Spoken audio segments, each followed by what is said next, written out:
The Missing Children Incident. Chapter 6. Balloons and Puppets.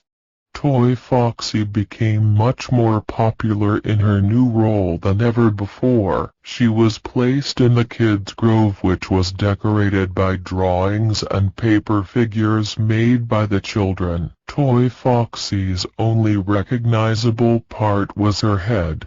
The creative kids, or the savage brats, built her a new body, which was amazing and horrible in the same time. They also added some extra parts, from scrapped robots, so Toy Foxy now had 3 legs, 3 arms with only 1 hand, which grew from her elbow, and 2 heads with 2 eyes. Both heads had only 1 eye, and one of the heads was the remains of the mechanical parrot, a Barandoskeleton head. The whole thing actually looked like a big metal spider, with a pink fox head on the top. She received a new name.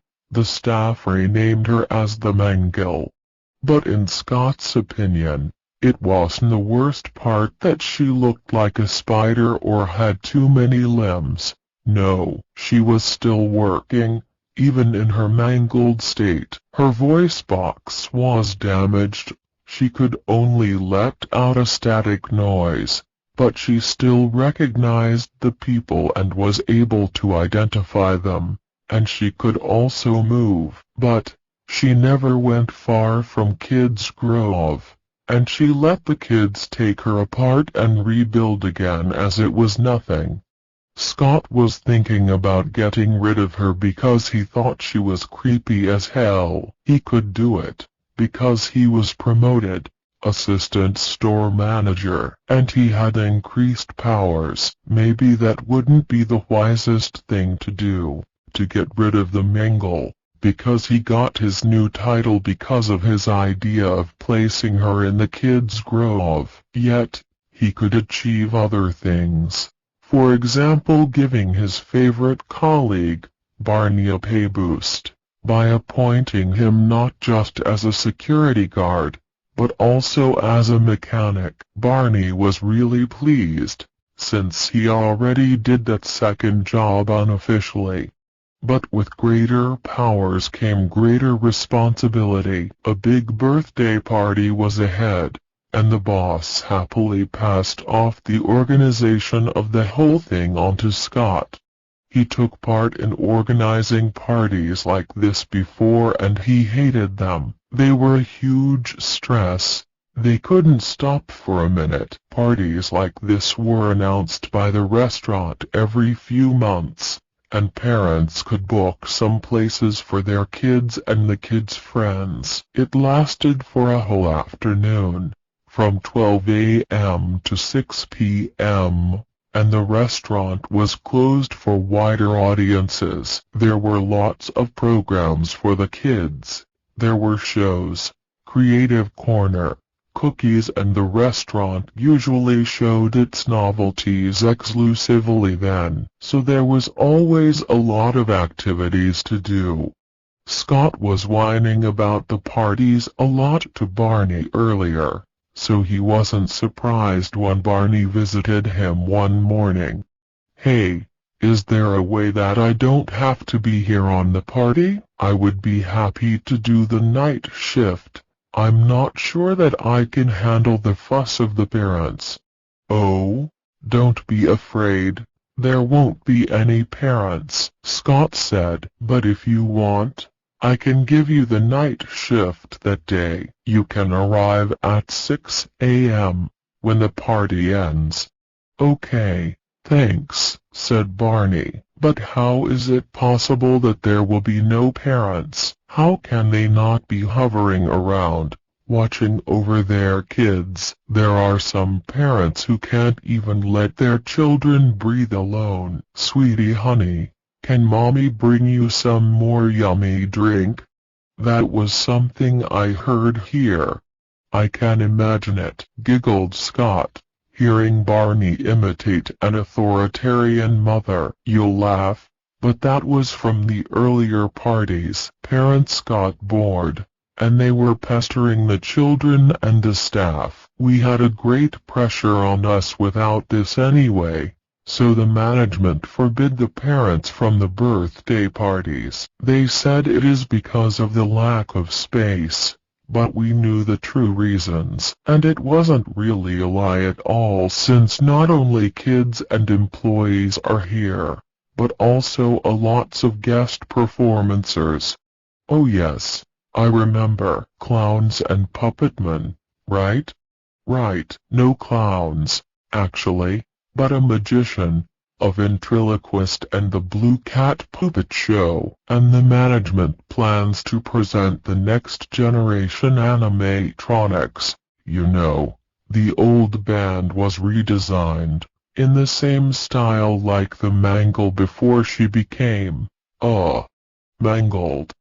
And you only tell me about this now. Barney looked at him in disappointment. And I won't be around to see them. Come on, don't whine. You will see them enough later. Yeah, while repairing them after those vandal kids destroy them. But I will miss their first show.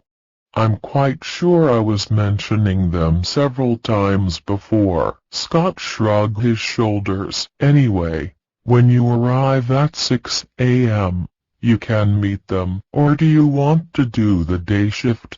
Hell no. Maybe I will come here earlier and watch their show, before they will be, you know, mangled.